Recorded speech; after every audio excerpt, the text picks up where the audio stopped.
Welcome to Backstage with Becca B with special guest, Kendyl Sayuri Yokoyama.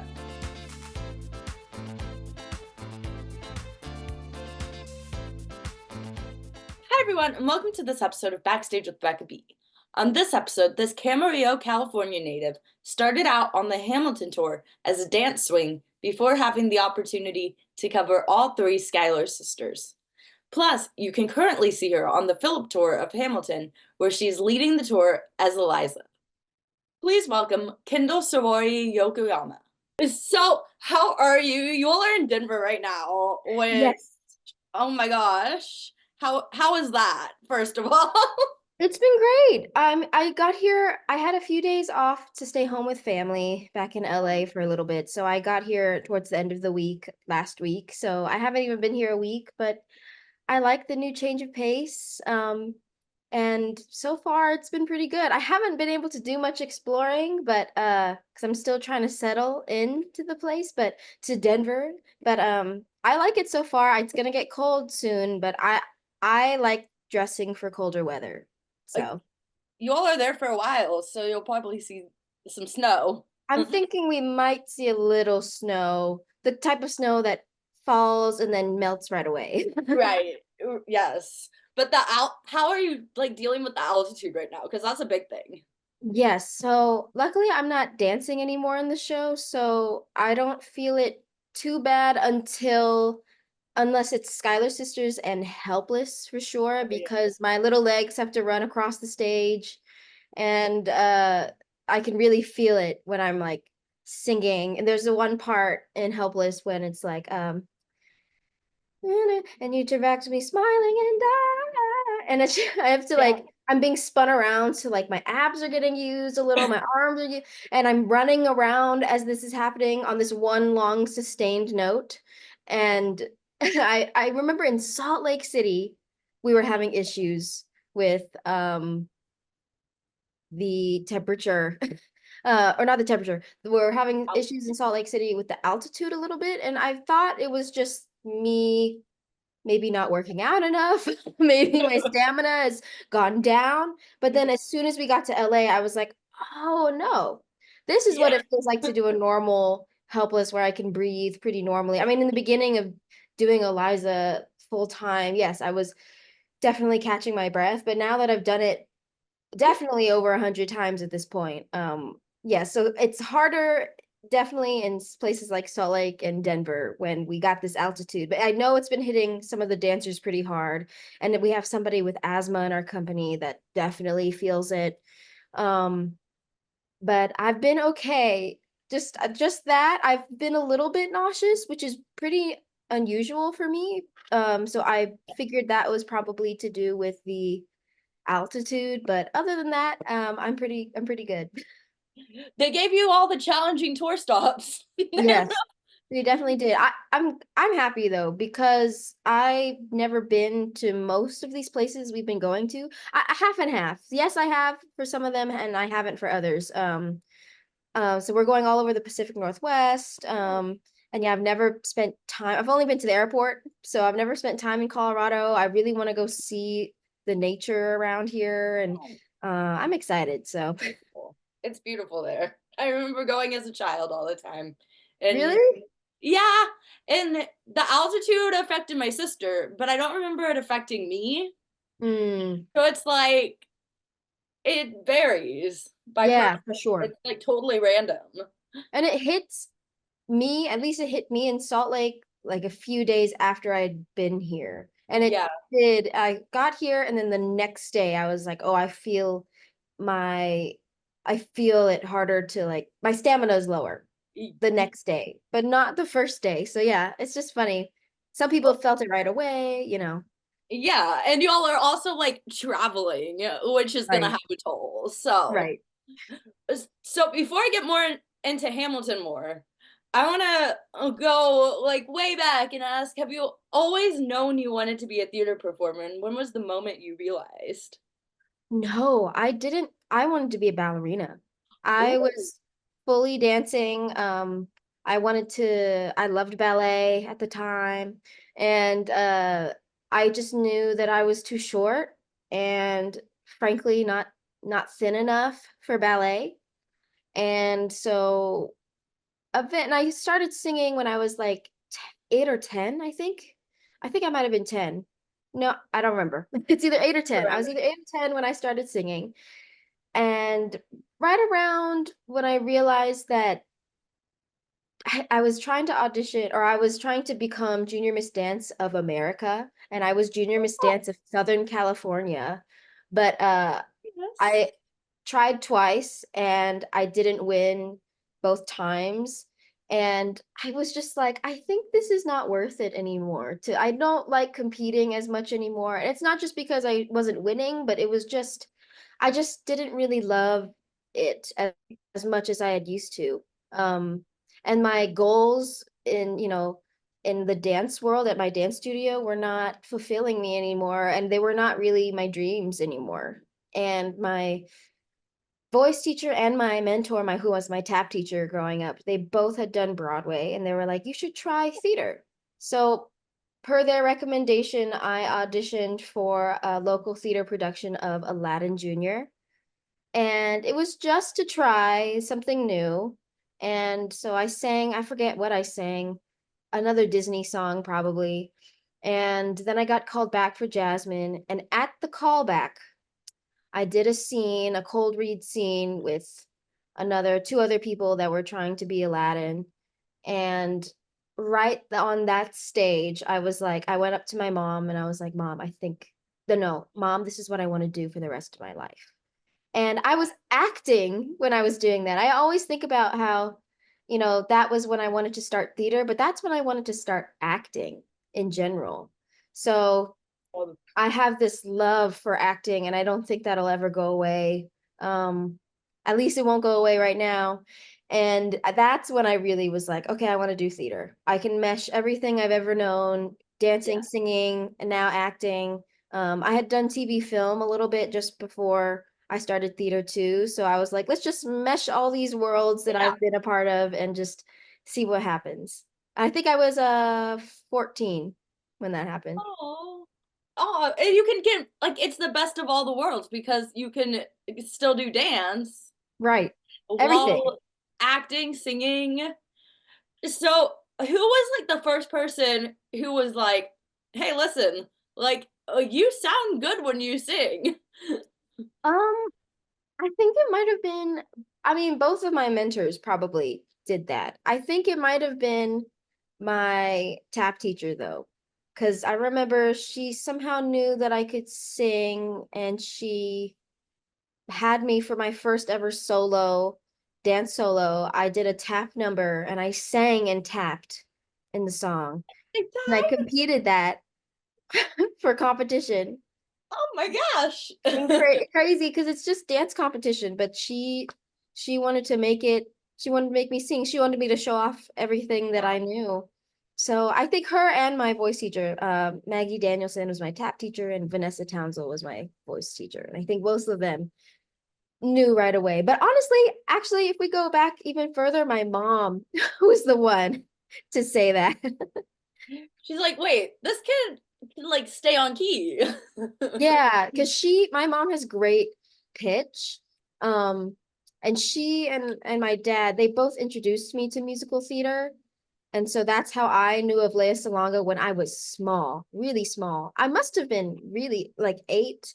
I don't think I was 10. There's my first singing recital ever. I sang Castle on a Cloud. And I did that because I knew of Lea Salonga in that 10th anniversary of Les Mis. And I just thought that that role was supposed to be for an Asian girl. And so I was like, yeah, this makes total sense until later. But yeah, so I think my parents actually probably were the first people to notice that I had a good voice, I Oh guess. my god. Uh, Les Mis, like a classic to fall in love with as for any age, but like honestly, it's like a classic musical to start with, to start that passion with and inspire. Totally. Oh my god. I think Annie was like the one that I was like head Oh, over heels with as a child. that's so sweet. I was, yeah, I was so head over heels with Annie. What was the first like professional show you saw live? Do you remember? I think it was probably I guess it was so I know went to New York for the first time, and it was for like a dance thing that my studio did, and I saw two Broadway shows, and I'm pretty sure Wicked was first. It was either Wicked or Little Mermaid. I'm not sure, but it Both, was one or the other. And I remember liking Little Mermaid more. I'm both amazing. I was gonna say like Little Mermaid is I would die to see that be brought back It to was so beautiful. ever. I remember, and that also, that musical has a special place, I think, in my heart, because I think that I love Alan Menken. He's like one of my favorite composers of all time, and um yeah, I've always loved his music. So that just makes sense that, and also as a little kid, to appreciate Little Mermaid a little bit more. Yes. And like hear bonus songs. You get the bonus songs as Right. That's I think that's what I was so excited about. There was just more, and everybody was so good, and especially I think Norm Lewis was the one that was still King Triton, and I was just blown away by his voice in particular, and by the Sebastian, who I think was still he was Titus. I think Titus was still there. I have to go back to my playbill. insane. Um, but those two I remember being like, wow, so good. Oh my gosh, that cast, yeah, that cast was insane. I need like a like anniversary concert or something. I know. Oh, that would be great. That would be That would be, I think I would spend however much it costs to be in the audience for that. great. Like I don't care. I love Right. Disney. So speaking, I want to ask, speaking of Disney, because I saw a lot of like Disney roles on your resume. Hmm. What if you could bring any Disney show back to Broadway? Which show would it be in? Which would you want to star in? Mulan, and I would want to be Mulan. Yes. Oh That my is what gosh. I don't know if that's bringing it back to Broadway, just No, no, bringing no. it to Broadway in general. That's what I would want to bring. Oh, yeah. Let's bring it to Broadway. Add some songs. Yeah, I mean, I would love to add even more songs to that, and just to see all the Asian representation again on a stage would be nice. Yeah. Oh my gosh. I would love that. I think I used to vivid memories of dancing to like Christina Aguilera singing Oh yeah. the Mulan songs in my kitchen as Hmm. a child. Oh my god. Oh my goodness. So growing up, you mentioned starting with dance, which I feel like is probably going to be in this answer. But growing up, how do you think you became a well-rounded performer? Um, I think I had a bunch of teachers that pushed me really hard, some very, very hard. And also all my teachers wanted to, okay, let's say my right splits were always the best. They would make sure in my solos that I would do my left split, so that by the end of the year, it would be almost or just as good as my right split. Same with like turns. And so I think that, and same with my voice teacher. Oh, sorry, we're talking about dance. But also same with my voice teacher. I sang all different kinds of genres. Truly every genre I can think of except for rap, I guess. Except for, Yeah, that, I guess, because I sang everything. And so, and I danced almost everything I can think of. And I also did Japanese dancing growing up, traditional Japanese dancing through my mom, thanks. and I even salsa danced. So Oh I my just think that they wanted me to be as well-rounded as possible. I did aerialistic, like Saw silks and on trapeze. resume. Yeah, That's yeah. And so hard, by the yes, way. very hard. I would love to do it again. I loved it so much. And my back was so ripped because Yes. of all the like pulling up and Oh my gosh. I do adult gymnastics twice a week and I tried aerials and silks and that is insanely hard. it's very hard. It's hard to look pretty because you're just like trying to get your body into a Like, piece of fabric and make it look nice. And if your like legs like moving around. Yeah. Oh my God. Everyone who does it makes it look so easy though. And I'm like, well, I think I could do that. Nope. Never Right, mind. right. Maybe not yet, but soon. Soon, soon. Right. It's like a lot of muscle Yeah, to so much make that muscle. look effortless. Hmm. So you studied, I saw at Boston Conservatory at Berkeley. How did you decide to go there, and what was the most valuable takeaway you learned from the program? So I I have a twin sister. Both of us were going to school at the same time, Gosh, and I was already working professionally in theater back home, and so I thought I could just stay and keep working. I just wanted to work. I loved working, and Jordan could go off to school, my sister. But we ended up my mom convinced me, and I wanted to as well, to audition for like my top 3 schools. And so I auditioned for Juilliard, Carnegie Mellon, and Boston Conservatory. And I got accepted to Boston Conservatory, but I still wasn't sure if I wanted to go because it's so expensive to go there. And I'm sure it's even more expensive now. But then both me and my twin received presidential scholarships, and I had a full ride for all 4 years that I could have stayed there. Um, and so I ended up going, and that was why I chose Boston Conservatory because of all the people that I admired that had gone there, like Kimiko great. Glenn went there, and a bunch of Broadway people went there. And so, Yeah, I was like, okay, well, that seems like the place for me. So that's why I chose one of them. I really wanted to be in New York, so but Boston was close. I wanted to be on the East Coast. I wanted a BFA, not a BA. So that's why I went location. to Boston Conservatory. I also wanted a conservatory environment because I wanted to be very focused on just this. And this was really what I wanted to do. Um, and so that's why I chose Boko, but ultimately why I ended up being able to go is because they gave me a presidential scholarship. And so that and I learned so much from Boston Conservatory. I didn't have an amazing time. I will say that first year was really hard, really difficult because I was auditioning. I wanted to keep auditioning, and I wanted to audition in New York, and I wanted to keep that, you know, what do you call that skill alive. Yeah. And they didn't like that. And especially I was told a lot that especially as somebody with a scholarship, they really wanted me to stay at school. Um, and they didn't like that I kept auditioning, even though I was told about that. And so there were most of my professors in the first year of school were very unkind about it, except for my voice teacher, who they were so wonderful to me and were the main reason why I wanted to stay at Boko. And I learned so much from them.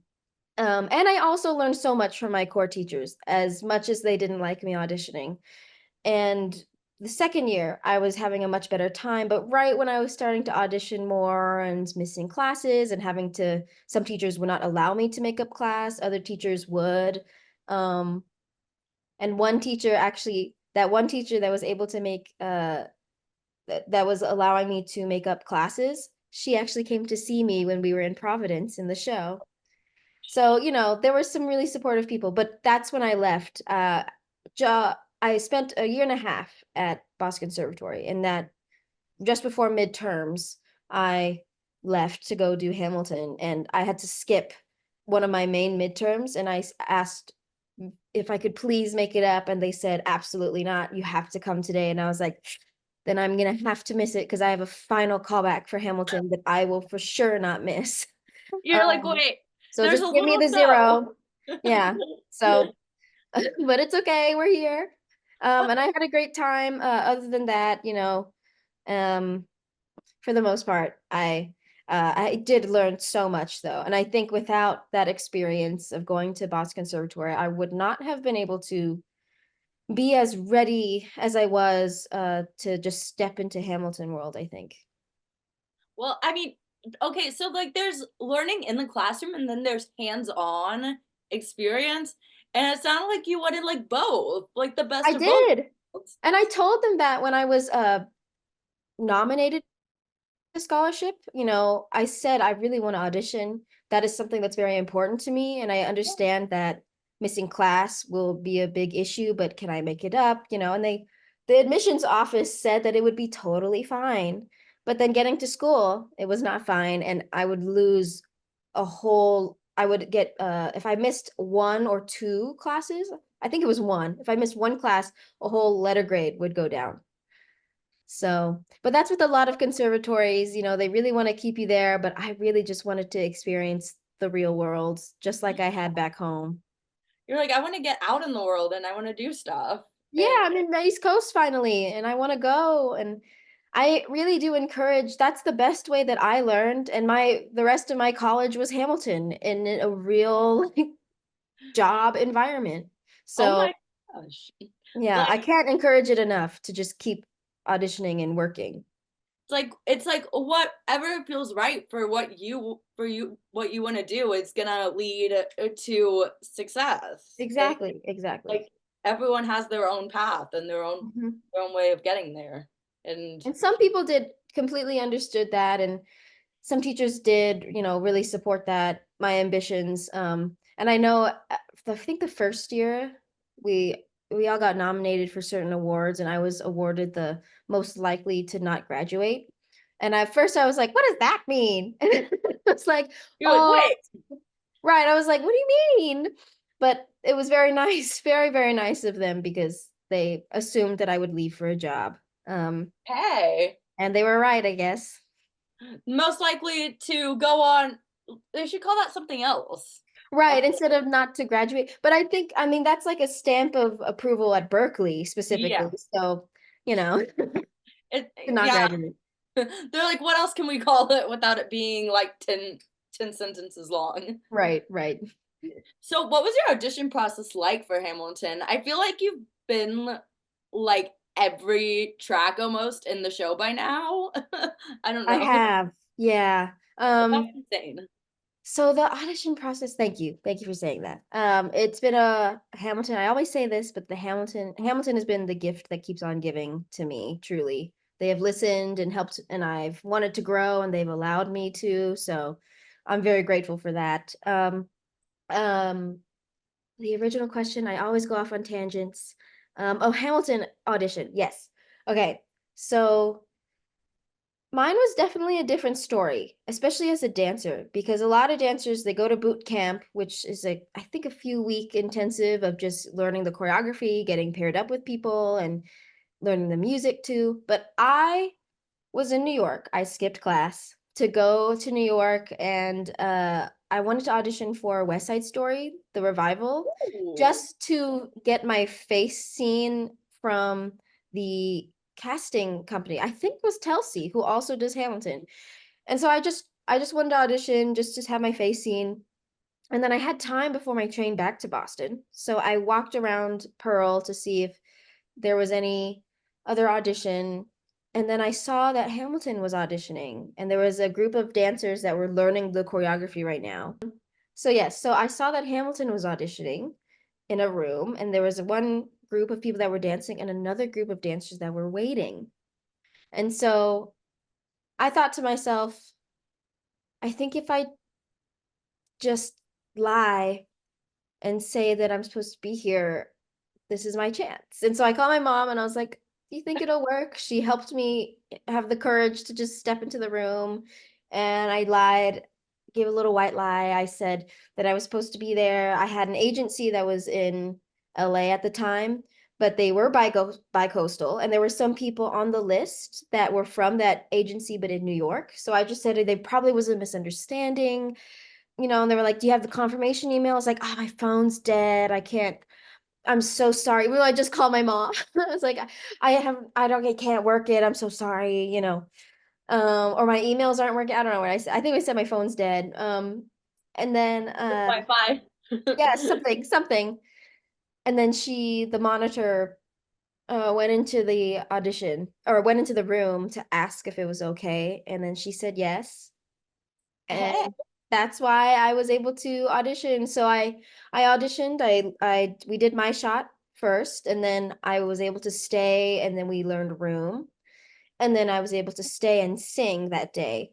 And then I th- and then I got called back. And then we relearned my shot, room, and then we learned what did I miss, and then just like hours, maybe an Oh, hour after that audition was done, then I got called back again to sing. And then I had a music session. And then a few days later, I taped it. And then within a month from the first audition to getting the call, yeah, it was all within a month. It was so my fast. gosh. Or a month? Was it a few weeks? It might have been like 3 weeks, 4 weeks, Like something less. like that. It was so fast. It was so, I think it was a month. That was it. I got a call in the middle of class and I was like, whose phone's ringing? And it was mine and it was from the New York agency Oh my um gosh. saying that I had booked it. Yeah. Oh my gosh. And so you booked a swing technically the first round, right? Yes, so I started Hamilton as a dance swing. So I Ooh. was dancing in the show and um I learned all of the female ensemble parts. And then eventually I started covering Peggy Mariah. Oh my gosh. What's your process like to, I mean, it helps probably that you started way back in dance, but what is your process for learning all those different tracks? Because, like, that's insane. It is insane, especially in Hamilton. The ensemble does so much. They're in every single number basically. Yeah. Um I think that my I think my competitive dance training helped a lot. And I would go to conventions and I would have to learn numbers on the spot. So I think that helped. And I think school also helped because we also were taught that at BOCO. Um, but my process was just we have an archive video of the show, and usually it's the onstage company, so we can see their traffic, see what's going on. Because sometimes if you're thrown on last minute, you don't have enough time to even review your track sheet. That's a really good reference. Um, and then yeah, I would just have be I was as organized as I possibly could be, and I had different track sheets. I had 5 track sheets for all 5 tracks that I covered, eventually 6, because then I covered Peggy. Um, and as I learned the show, I wouldn't have to be so detailed. So then I could just have a cheat sheet. So if I would go on, I could just look at this cheat sheet of entrances, exits, make sure that uh it's the outstage foot. So whatever side you're on, it's the outstage arm. And that's how we were taught with our dance captains who knew the show very well. So I feel like without our wonderful dance captains and they were the ones that guided us, me and another swing that joined together with our track sheets. It would have been much harder if we were just kind of left to fend for ourselves. But yes, the track sheets were really helpful. The cheat sheets and the archive were very helpful. And I don't think I've heard an audition experience like yours for any show. It's so, like, I love how bold you are. Ugh. And it's I'm really not. I mean, I am. I definitely can be, but I'm very shy. Like I'm very shy. I've always been. So everybody always assumes back home that Jordan, my twin, is the performer because she's very charismatic. She's very um loud, very talkative, very extroverted and loves to work with, and she's a doctor. She's going to be a doctor. She's in med school. gosh, But so, huge. and it's just funny that uh that I ended up doing that because my mom always was telling me growing up, like, go to the front when you're auditioning. Don't just stay in the back because they're never going to see you. So I'd have to force myself to go to the front. And eventually I compromised. It's like, I'll go to the front, but I'll hang to the side. So, so I'm still not in the Not front. anything. And even now, it still gives me a lot of social anxiety to just have to go straight up to the front. I would truly have to put on like a new person like suit and just walk into a room just to not be so shy. And especially in this business, it doesn't always help to be shy. So, especially then, it wouldn't have helped if I was just timid and shy. Well, it's the perfect like scenario of like the worst that can happen is they'll just say no. Right. And that's what my mom said and my parents said. They were like, the worst they can say is no. You Yeah. asked, you tried, and but I knew that if I didn't do my best and if I messed up, I'm like, oh, she's out. Like I was like, this is my truly one chance to prove to them that I can do it. And luckily it worked out. You're like not throwing away that shot. I mean, I wasn't trying to say that, but yes, no, the pun is intended in this point. Yes, yes. As I mean, as it's kind of genius. Hmm. So, what was your debut in Hamilton like? I saw that you did have a show where you went on, like halfway through, which I'm sure you had many. Ended up having I many, had but quite you a hosted few, but one yeah. I on can't remember how Instagram. many, but yeah. What's that like to like get thrown on halfway through a show? So my debut in Hamilton was I was given like I was told that I was gonna debut at the top of the week by the middle of the week. So I knew then, but then the very next day I was told that I was gonna be on for so I learned two tracks and I debuted the second track that I learned as my debut in Hamilton. But then the very next day I was told that I need to debut the first track I learned. So my brain was like, ah! I was already swinging by the time my I debuted. By the second day of after I debuted in Hamilton. And then getting thrown on is such a thrill. I have such a good time getting thrown on. I in my head I'm like if I make a mistake, oh well, I'm doing the best that I can Yes. um and it really is such a thrill to just like get the call and not a thrill for them to be injured or anything like that, of course not. But yes, I love swinging on. It's very adrenaline rush. Um and I know that as a swing, I would get to like sit in the dressing room, usually either in rehearsal or sometimes. And so if our phones rang, we'd always keep our phones on ring. And if it rang and there was a stage manager, it was like, uh-oh. And so we'd be like, who are we on for? You know, they Yes. sometimes they'd be like, you need to get ready. I know when I went on in the middle for Peggy, at the top of twice that I've gone on for Peggy in the middle of the show. Oh my God, everybody's going. It's fine. Um, Very popular. apparently this always happens when I have stuff like this. It's just everybody's in my life's calling me at the same time. But anyways, so yes, there was the first time that I went on in mid-show for a principal, um, after Schuyler's sisters, they were like, oh, you need to get ready to do act two because she's not doing act one anymore. So I had so much time to get ready. And I was like, it was almost like too much time because then I was like nervous, Thinking but about it. but then the second time I went in for Peggy, it was at the top of act, it was at the top of intermission. And they were like, you have to get ready to do act two.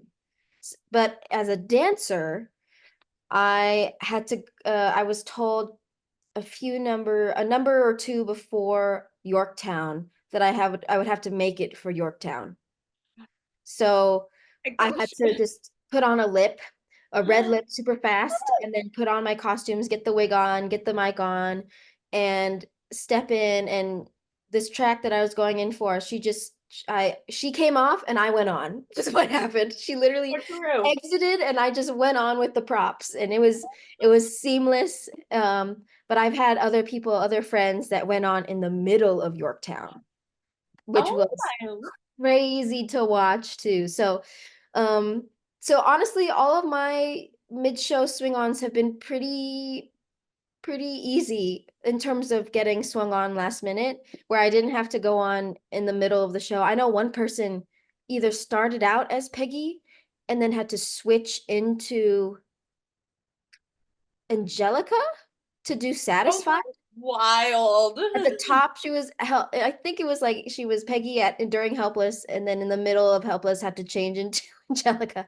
It was crazy. I was like, that story was that's wild. I do wish that I had a That's crazy story like that. But insane. I've done two people, I've done like Woman One in the afternoon show, Woman Four in the evening, or I've done Eliza in the afternoon and Angelica in the evening, but I don't think I've ever been two tracks in one day. I don't think that's ever been uh where I've like started out as somebody Yeah. and in the middle of the show I had to change it to somebody Yeah. else. I wish I had a story like that. That would be fun. Um, but maybe I'm crazy to think that that's fun. I feel like I would have anxiety personally in that situation. Yeah, I would be like, oh, what is my name even? Like, who am I I at know. this point? I know. I think I've talked to my sister about this a lot, but I've always been good under pressure for the most part. And so when stuff like that happens, I'm just like I'm just pumping with adrenaline and I'm just excited. I'm like it's like an adrenaline rush to do it. Whereas I know most sane people probably would just be so nervous. And I was nervous, but I was more just pumped to do it. But it's like when you're like putting on makeup and like putting on the costume and stuff, you don't have time to think about like the anxiety. Right, right. So that probably helps the rush backstage Yeah, for sure, for sure. during during the show. So I'm curious, when was it that you started covering all three of the Schuyler sisters in the show? So, before the pandemic, I was dance swing and then I covered Peggy Mariah. But then after the pandemic, when we were coming back to work, they asked me, I had been asking if I could, start covering more sisters. I would really like to cover principals. That is like Yeah. my goal. And then they asked me to put Eliza and Angelica on tape, and then I became Swing Woman 5. So Swing Woman 5 instead of a dance swing. So I became a singer swing. And after the Cool. pandemic, and so that's when I covered all three of the sisters and then the one singer ensemble track. Oh my gosh. So you like switched and then to those tracks. Yes. Yep. And had to learn all of those tracks after learning the dance tracks. How do you like Yeah, no. throw At the one dance point, tracks? I was supposed to have learned the Bullet and Woman One and Woman Five and all the Schuyler sisters. But eventually I was like, I think I should just stick with the Ew, sisters. that's a lot. That's my job, is the Schuyler sisters and the ensemble track. And so we made it that and left it at that. It's And a then lot. after that, I became a standby. So I just covered the three Schuyler sisters. And then when Angelica closed, then I came to Phillip Tour and became Peggy and then Eliza. Oh my god, that like the journey is just insane. Do you like Insane journey. how many tracks total is that you covered 8. math wise? Like, has anyone else who's been in the show done that? I don't know. I feel like Hamilton's so big now and it's global, that I'm sure somebody has, but a lot of people have been telling me no, that I'm still the only one or the first one, or, I don't know. I'm not sure. I think Hamilton's too big for me to say for sure. That's just so impressive. And it's like the true definition of growth during a career. And Yes. it's inspiring too. What would Thank you. before I get into Eliza, what would your advice be for someone who starts out who starts out as a swing for a show and wants to get to that lead role in the show, I playing that think full time?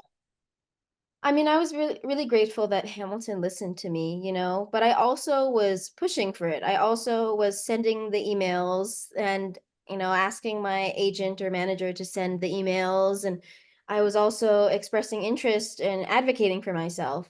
So I think, especially if you're a shy person, that's like the hardest thing to do to Yep. advocate for yourself sometimes. But it's so necessary to have that. Um, I think strength and confidence in yourself. Um, and I think that I was given advice when I realized that I didn't want to be a swing anymore, because it is like one of the most thankless jobs, because your work doesn't really get shown much, and when it does, it's to cover somebody else. And it's Right. still wonderful work. It's so rewarding in many other ways, but I did a project where I was covering somebody, and my work was not shown. I like did the her tracking, and then that was her tracking now, because she couldn't make it to rehearsal, and I was like, I just wish that that was no one's ever going to know this. No one's ever going to know that I did this. And I was given the advice of, you know, you need to not say yes to opportunities that you really don't want, that don't really serve your goal. So I said, okay. And I said no to a few opportunities that I was like, I'm not going to regret this, because this is not what I really want. This is not what I'm really asking for. And this is not a step towards anything. It's in the same spot or even backwards. So I was like, that's it. And that's how I was able to get Peggy. If I had said yes to a few other opportunities, I would not have been offered and been available to do Peggy, which was a step towards being on stage. Yeah. Um, and so I think that would be my advice. It's a big thing of advice, but just to have the strength and confidence in yourself, and know that you are enough, and that you are deserving of opportunities that you really want. Therefore, you have to advocate for yourself, and you have to say no to opportunities that you're not going to regret, because they're going to be knows, because they're not going to help you grow. And when that's very clear to you, it'll all make sense. And you are going to miss opportunities, but you're not going to miss the opportunities that are meant for you by doing that. Yes. See, okay, see, I love like talking about like talking with people who have that experience being a swing. And because I feel like a lot of theater fans maybe don't realize what that entails. Yeah, for I wish sure. I wish there was like a documentary that like showed That would all be of what really it cool. entailed. Because it is one of, as you said, a thankless job. But I feel Mhm. like one of the hardest jobs. Yeah, and very fulfilling. Like, my brain has never been used more, and I have never been more challenged, truly. I feel like now in Eliza, I'm being the most challenged I've ever been, but having swung has been definitely the hardest job I've ever had. Um, and has set a great foundation for the rest of my career, I think. Um, and so I think it's so necessary for people to have swung and to just do everything. But I think that's how I grew up, right? Like, I just wanted to do Yeah, everything. I was told that I should do like everything. want And I to. think by doing everything, it has made me even more of a well-rounded performer. I'm obviously still growing. I'm not as well-rounded or complete, I don't think I ever will be, but I don't think anyone is. yeah, right. Nobody is, right? And I think that's good, because then there's always room to grow. And but I think that, knowing how to be in an ensemble, and knowing how to, lead a show is so important. And I think that if you're missing one or the other, I don't know, because I know some people that are dance captains, and that is what they do, and that is what they love, and that is so amazing and so okay. But if you have an inkling of wanting to do more, or wanting to be in the ensemble, there's Yes. nothing wrong with wanting to do everything. And I think it's even better if you just do everything as much as you can, because then so much about. I know so much Hamilton. I really No, at know. all. I know it. We know it so well, and I think it's so special that I am able to know the show so well, and I have such a big understanding of what it takes to do the show, and how hard it is in any track. So I just think I would encourage people to just do as much as you can everywhere. And my whole career has been ensemble until Hamilton, really. and the few other Okay. things that I've done, so I think it's yeah, wonderful. Every part of it is wonderful in its own way. You could technically do like a one-woman show of Hamilton. At this point, probably Just like do like a little like sketch comedy of right. Hamilton where you're switching, like you have all the costumes on stage and you're switching wigs. Right. That would, hey, I could do it. I could do it. Maybe I would need one person to help me switch costume and wig, but if we made it work, I could figure it out. It'd be, I mean, I think it'd be fun. It'd be different. I think it would be so fun, so chaotic, a lot of adrenaline happening. I think my social anxiety would be like, oh, one everybody's just staring at me, but I would have to get over it. Yes. Yeah, I mean, but the social anxiety thing is definitely like understandable. Like, Yeah. oh my God, I don't know. I've been pulled up on stages and I look at the lights and I'm like, how does anyone do this? It is scary, but Oh my gosh. also not at the same time. I think that's the difference between people that perform and not. I think even my sister, I'm like, Jordan could totally perform. And she's ice skated, so she literally Oh, could totally perform. oh yeah. Um, but I Tell think there's something for me that's very zen about going on stage. Like it is nerve-wracking until it's very zen. yeah. And then it's so peaceful. Um, to not be me for a little while. You're like, I get to be a totally different person. Yes, and I don't like crying in front of people. In fact, I really hate it personally. But when I am on stage and I'm crying as Eliza, I have no problems. No My problems crying with as her. But if it's me, I feel much more what do you call embarrassed and shy about it. Even though it's not an embarrassing thing, it's just personally that's how I feel. But You're like, I'm crying as Eliza. yeah. Yes. My friend was texting me last night and was like, when she like that moment on stage is just so heartbreaking. Ugh, yeah. So When so heartbreaking. especially with Kendall playing the role Oh, of Eliza. And thank you. That's very oh sweet. my gosh, you're so good. So I want to talk about Eliza. When you got Eliza full time, did you like re-audition or anything? What happened? What I was that didn't. So I had just become Peggy, and let's see, I was Peggy in October. I started Peggy when I like end of September, but then started performing her October like 5th or something like that. And then before Thanksgiving, I got the offer to be Eliza. Oh my god. That yeah, so it was like Yes. a little over a month, and then I got offered Eliza. Um, I was so shocked. I mean, I had put my Eliza dreams away. I had been asking to be Eliza after being standby. That was always the end goal. Um, to be Eliza. Of course, the end goal would be to be Eliza on Broadway, but I just wanted to be Eliza anywhere. I said, Asia, anywhere, please. I would love to do her full time. Um, and then I was offered Peggy, and I was like, great step, perfect step. I love this, Steps up. and Yep. but I also was like, maybe that this might be the end. This might be the end of my Hamilton journey, and that is totally fine. I've done so much. They have given me so much. I'm putting my Eliza dreams aside, and that is okay. And then so when I got the offer, I was so confused because also the rumor around town was that they were gonna hire somebody new, brand new to the show, get some new blood in Hamilton World. And I was like, oh, totally makes sense, whatever. I'm totally fine. I'm so happy Yes, here. please. Yeah, but it was just such a big surprise for me because I didn't expect it.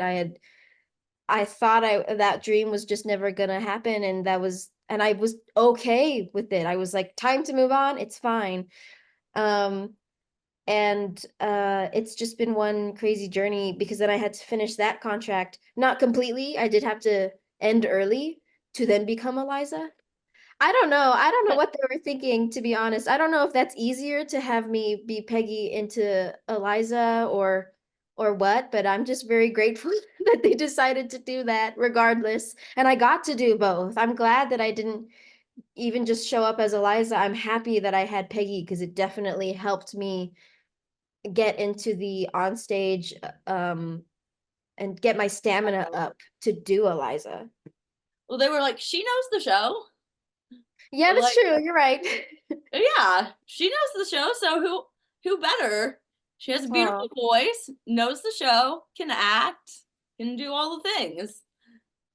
So, what was your Eliza debut like, and how exciting was it to like get to like focus on Eliza and just make Eliza your own because you do such a beautiful job doing that. thank you. Thank you.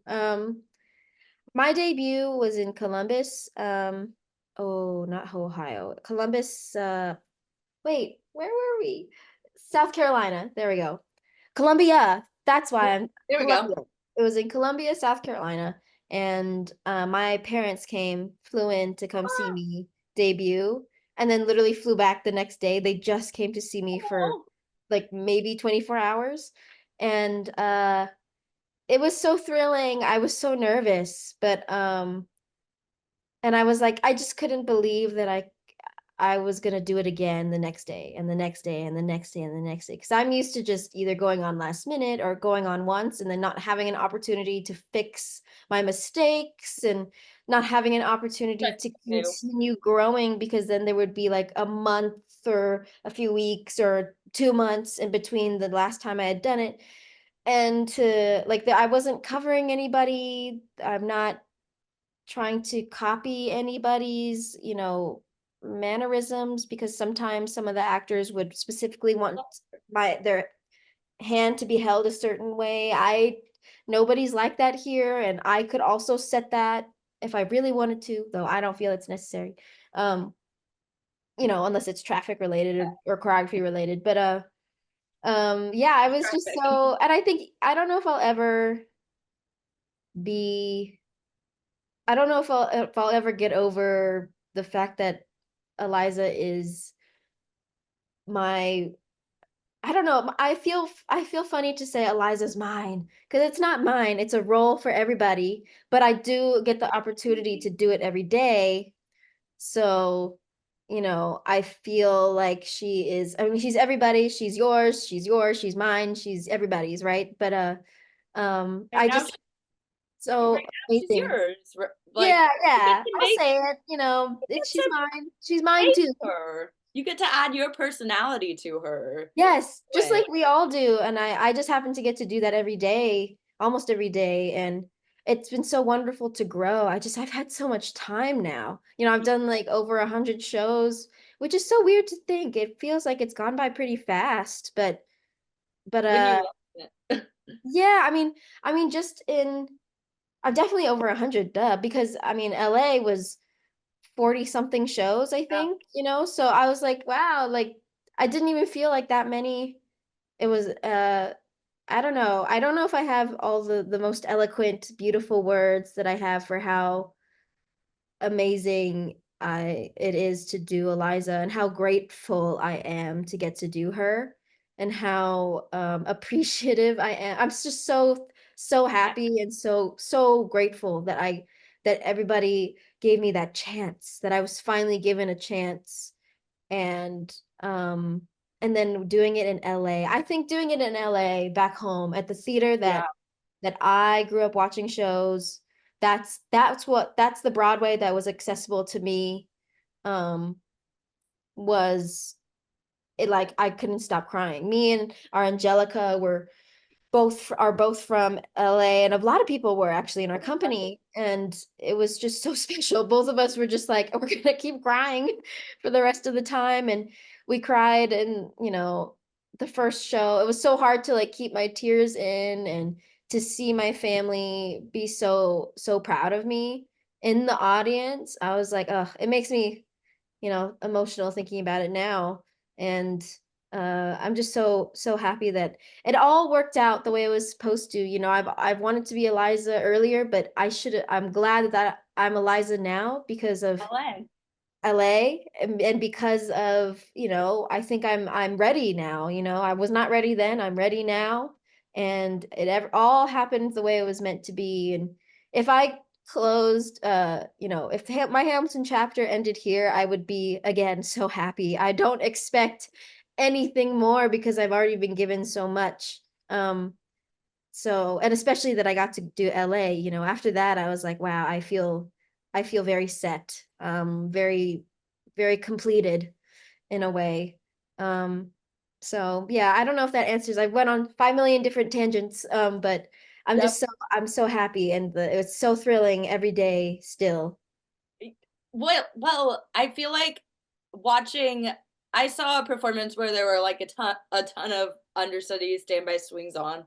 But you Fun. were on, and that performance, like just in general, I was I think I finally like really really fell in love with the show, and I was sitting in the in the last row of the entire theater.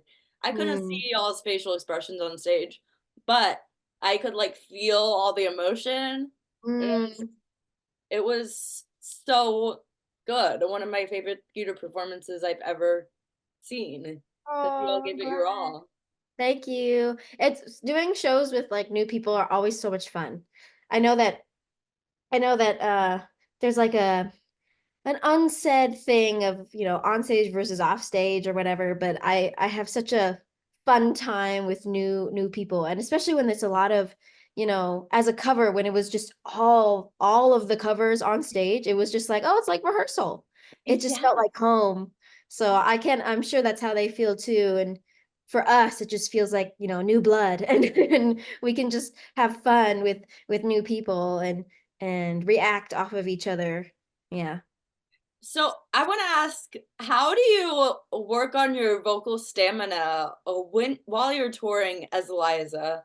Because you're traveling and like, yes, these are sit down stops for a while, but you're still in new environments like every month, and you have to Yes. adapt. Like as we were talking about Denver at the beginning of this.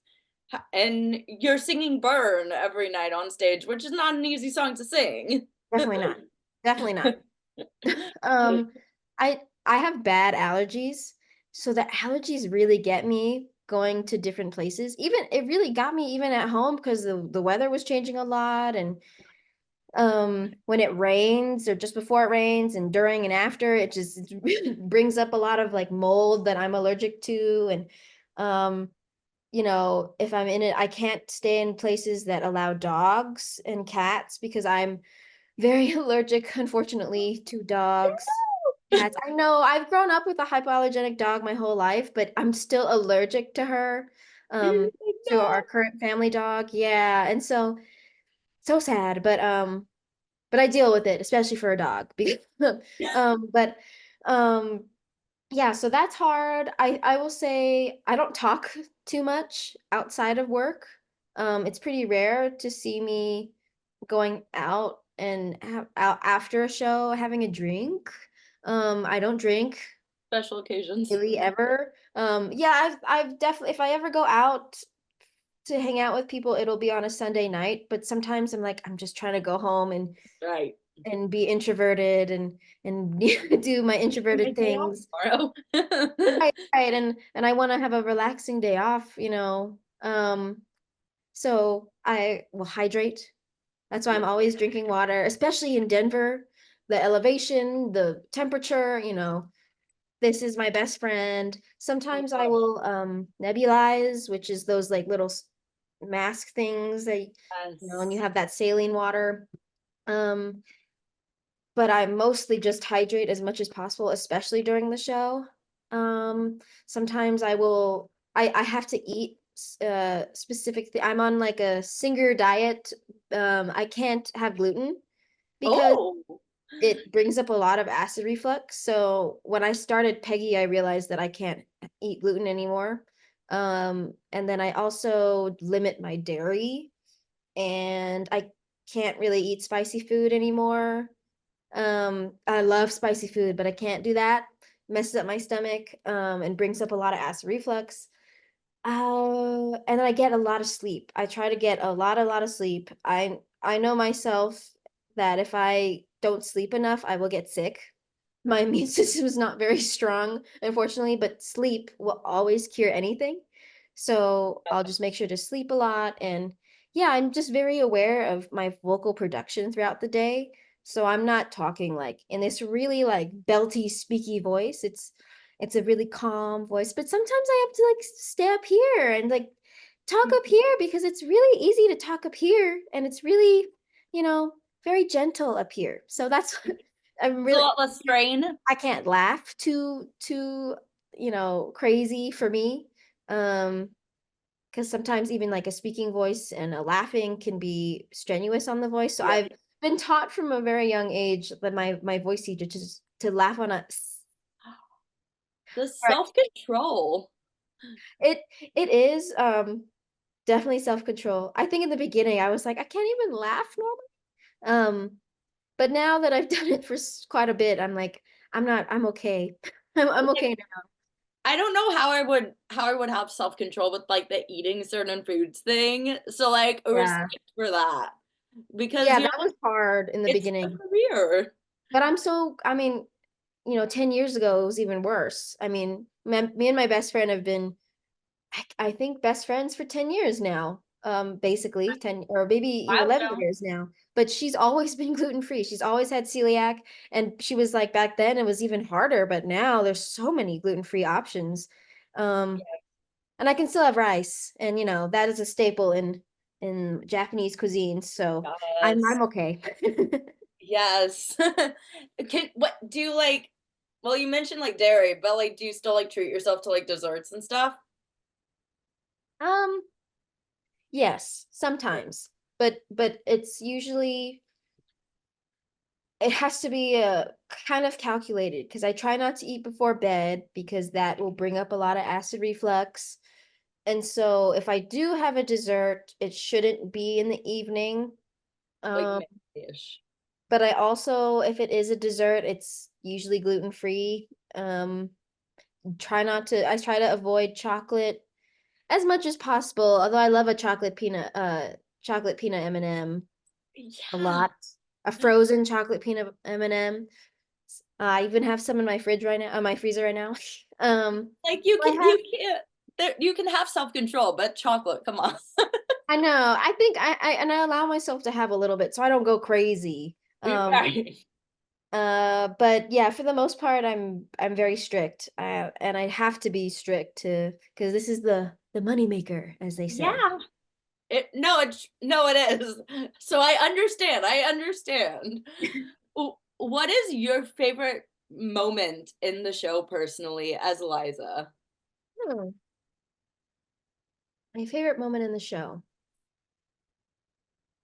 I think I think the end. And I not, was not just gonna say, because it's done. I was Um, gonna say that's my but favorite. but it is, yeah. I haven't thought about this in a long time, actually, but I think that would be my favorite number. It's not, I think it can feel, depending on my mood, right? Helpless, if I'm really happy in life and I've had a great day, helpless feels great. Um, if I've gone through something that's really frustrating or I'm sad, I'm depressed, I'm anxious, I don't know, then not helpless, then burn feels really good. But no matter what, the last song will always feel special and it has to feel special. And I make Yeah. sure before I go on, I have like a little ritual before I go on for the big numbers that um I do a little knock on wood and I have like a little like prayer, a little moment to say, okay, this is the best song. This is the best song. This final song is the best song. Full chills during it. And she's so happy. And so even on a bad day, like I'm like, this is the best song, and I am the happiest I've ever been. Yeah. And it usually always feels very complete. Yeah, I love that last number. It's one of the hardest to sing, especially at the end of the show. It's in this really speaky, like it's the same note over and over, and but it's so beautiful. So yeah, that's definitely my favorite song. I and mean, the moments. Eliza song is like you make it sound effortless, Oh, but I thank know you. I know as someone who's like tried to sing all these Broadway songs at home in my apartment, that is not effortless. It's like, It's very difficult. wait, hold on. Yeah. How do they do this? Yes. So, like I'm so impressed, beyond impressed Thank with you. it. Um, I have a question. Have you gotten to work or like come across Lin-Manuel during your time with Hamilton yet? I have. How many times? Twice, I think. Um, I saw him way back in like 2019, probably when we were in Detroit, and he bought us all dinner. Um, Oh, he very nice. And he did watch. I watched the show with him. And there was a lady right in front of us that was like mouthing all the words, and she was so excited. And he turned to me and he was like, "That's why I wrote the show." And I was like, "Ah, so cool." you. And then I had to, and I didn't watch Act Two with him. I was too nervous. Oh. Um, and then I met him when we closed the Angelica Tour in Puerto Rico. Oh my God. Wait, that's so the I forgot that you all like closed in Puerto Rico for that. That's really I cool. know. It was so wonderful. We were supposed to close in Albuquerque, New Mexico, and we were all so grateful that we could close in Puerto Rico instead of Uh, Albuquerque. oh my gosh. I feel like do they get like tours like national tour stops really over In there? Puerto Rico? Yeah. I don't know. I'm not sure actually. I hope so.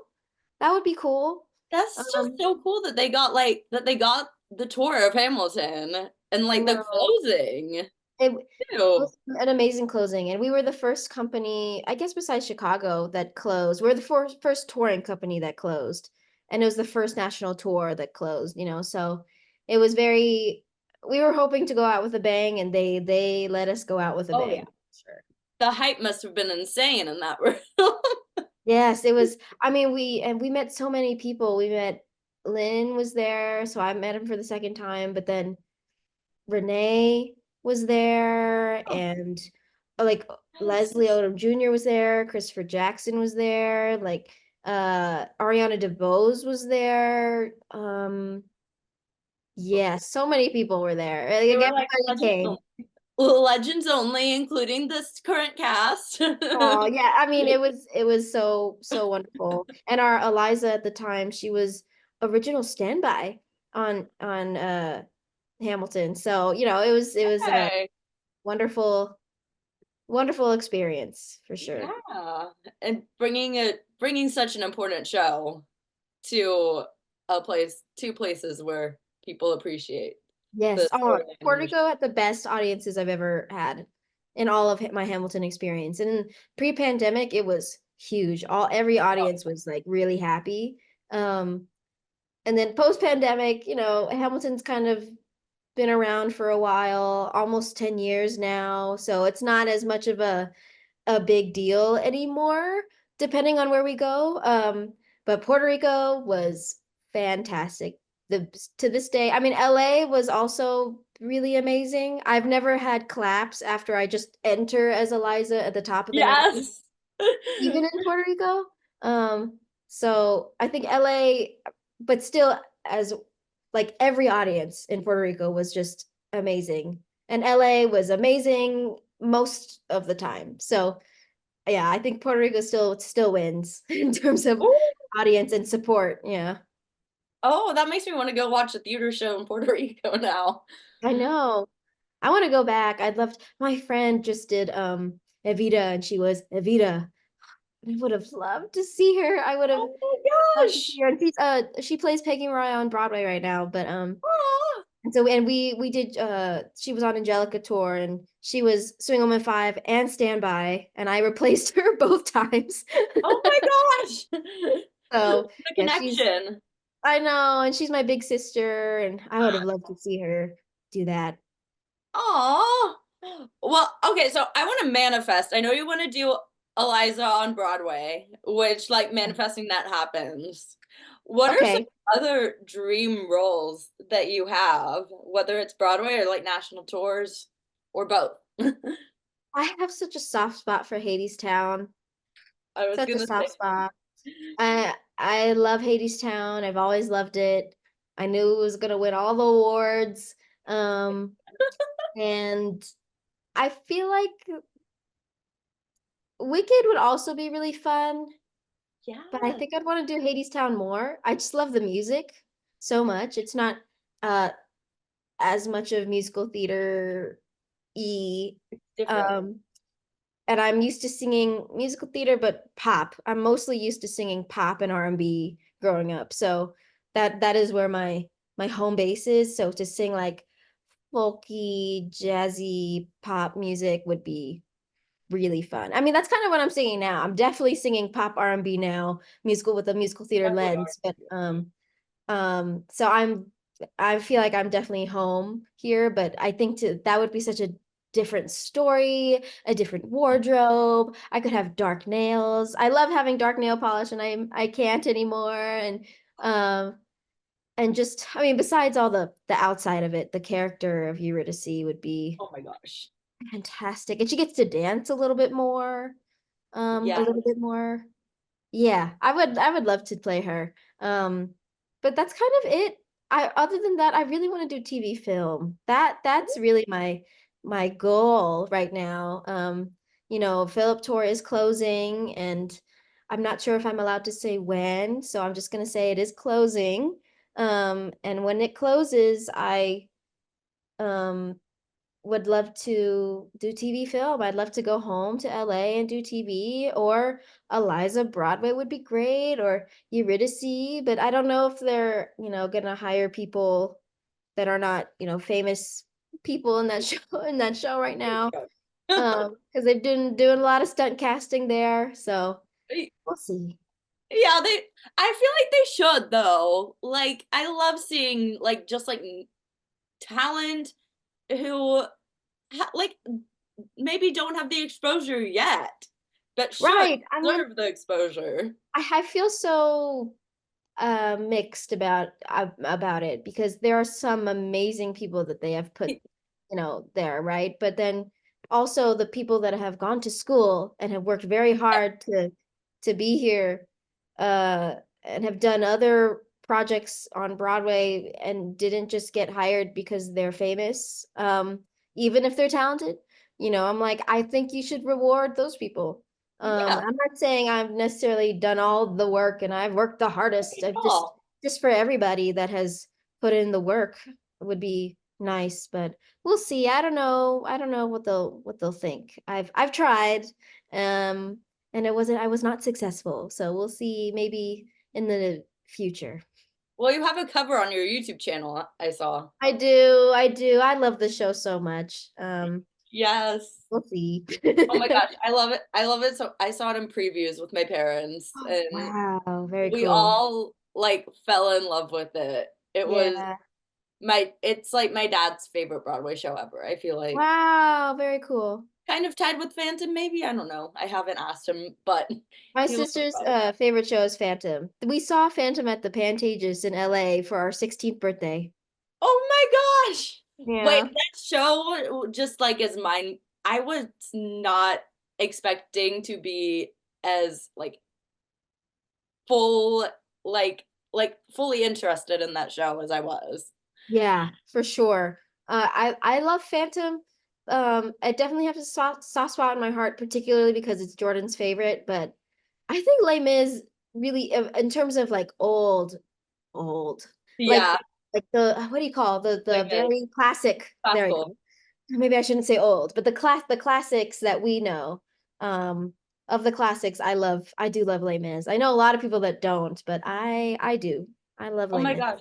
People are like, it's so depressing. And I'm like, well, yeah, it's the kind of the Yes. storyline. I love Eponine so much.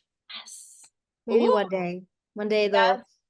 they'll do another movie. I want a Broadway revival too.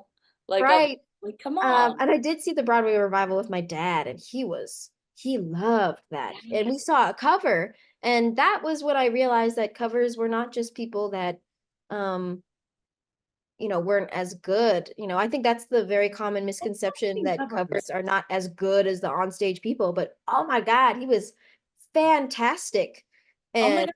was like acting his face off and singing his face off. And my dad and I were like, wow. And that's when I realized that, they're just as good, if not better, than or just, maybe there's no comparison to anybody, right? They're They make it deserving their of own. being there. Yeah. Yeah, they make it their own and they're Yes. excited, which is, Yes. yeah, it's everyone go see covers because like so good. Like if I lived in New York with the stunt casting going on, like yeah, I'd want to see all the people in Hadestown who are like currently in, but I'd also want to like go back 100 times and see all the understudies in the show. Right, because then you just get a new show each time. Yeah. And it's so fun to watch. My parents came to see Hamilton. My mom saw it 6 times, and my dad saw it 5 times, I think. Super And fans. um, each time, I think they saw almost all of the Hamiltons that play Hamilton, Yes. amongst the three of them. But they definitely saw me play with different sisters, and it was just a different show each time for them, and different ensemble people too. So it was just they had so many new things to look at. Oh my gosh, you should tell them to like make a spreadsheet with like everyone they've seen in the I show. should. I know that they have a pretty good memory as to what people look like in the show, their look in the shows. Where can people follow you on social media to like keep up with you and keep up with the tour and Oh, what you do? so I think it's both on TikTok, for sure on Instagram. I don't do TikTok as much as I don't know. That's all. TikTok scares me. So, but if you want to follow me on my TikTok and my definitely my Instagram, it's just my full name, Kendyl Sayuri Yokoyama. That's it. And I will post links in the description. And my final question is, do you have anything else that you'd want to promote, or do you just want to tell people come see Hamilton on tour? Um, no, I don't think so. Just come see Hamilton, and hug your family because I miss my family right now. So, That's a yeah. good one too. That's a Yeah. very good. Yeah, you don't realize until you like spend time at home that you miss seeing your family as much as you. Definitely, being on tour has been the hardest thing about being on tour is being away from family and my twin sister. So, yeah, if you get to have the privilege of being home and having family, I envy you. Yes, yes. Well, I'm so glad we could make this work, and I Thank had you a so blast much. talking For, with you. thank you. It's so fun to talk to you. I'm sorry if I've interrupted you Oh at no, all. I Um, love hearing and seeing how passionate you are and how much you love being on this tour and how much you're living your dreams. Thanks for watching this episode of Backstage with Becca B. You can follow me on Twitter and Instagram at Becca B Talks TV. Or for more exclusive content from this interview and more, you can follow me on Instagram and Facebook at Backstage with Becca B. Make sure to subscribe to my channel and like this video. Or if you're listening on Apple Podcasts, go ahead and give me a 5-star rating. Thanks for tuning in, and I'll see you guys next time. Bye!